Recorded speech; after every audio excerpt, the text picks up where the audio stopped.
We're going to talk about radios for a second.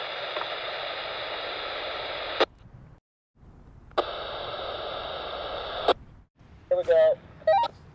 How's it going, guys? Corey the Random Guy here with you today. We are talking about emergency comms. As a radio hobbyist / enthusiast, this is a very important subject. What inspired me to make this video was Eric from FarpointFarms, his last video touching on the subject of emergency comms. If you have not seen that video, I will put the link in the description below of that video and check out his channel. He's got a lot of good knowledge when it comes to radio communications. MowerJunkie is another one you guys should go check out. He does building antennas for CB radios. He tests a lot. He does a lot of skip videos. You guys can go check him out with the link in the description below to his channel. If you guys are more into the GMRS UHF spectrum, TheNotaRubicon is another great person to go take a look at for any sort of radio reviews, UHF, GMRS, FRS radios. You guys can go check out his channel in the link in the description below. So anyway, without further ado, let's get into this. The wildfires out there in California. And this is another thing that inspired me to make this video. There has been cell phone towers being burned up from these fires. That's not good because unfortunately in today's world, a lot of people rely on cell phones and internet to communicate, whether that's through social media, calling, texting,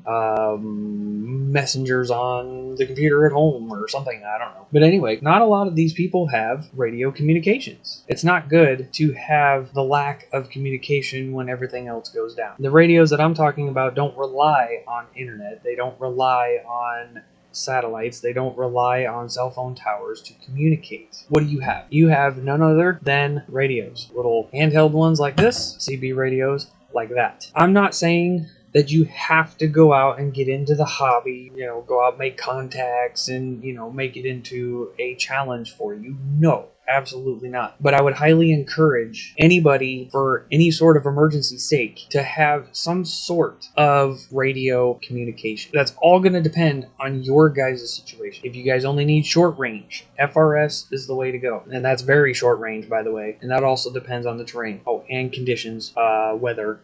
Weather affects radios across the board. It doesn't matter if it's GMRS, FRS, CB, ham, it doesn't matter. Weather affects all of them. When it comes to these types of radios, the newer ones do have rechargeable batteries that come with them. This one did. This one's a little Cobra. The batteries are crap. I'm just going to be flat out on this. The radios, or the batteries that come with these radios are junk. Okay? They're rechargeable, but they're junk. Okay?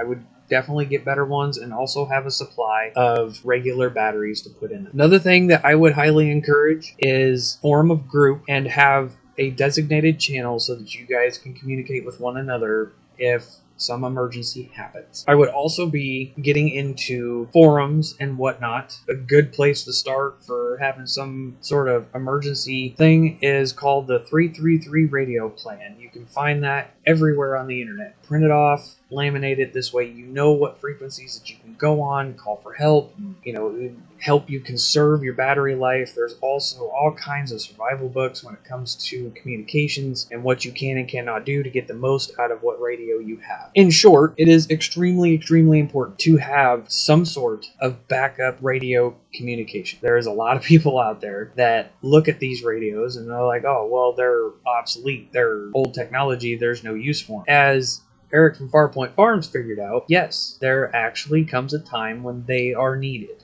I guess where he lives, they had a hurricane or something come through and knocked out all communications except for radios. And that was able to save a lot of people, okay? Radios, they may be outdated, they may be running on older technology, but they're still very useful, especially when it comes to saving lives and communicating with your loved ones, especially when you have no other form. So anyway, that's all I wanted to talk about on this video today. If you guys have any questions at all, feel free to drop a comment below, and we will catch you guys on the next. See ya!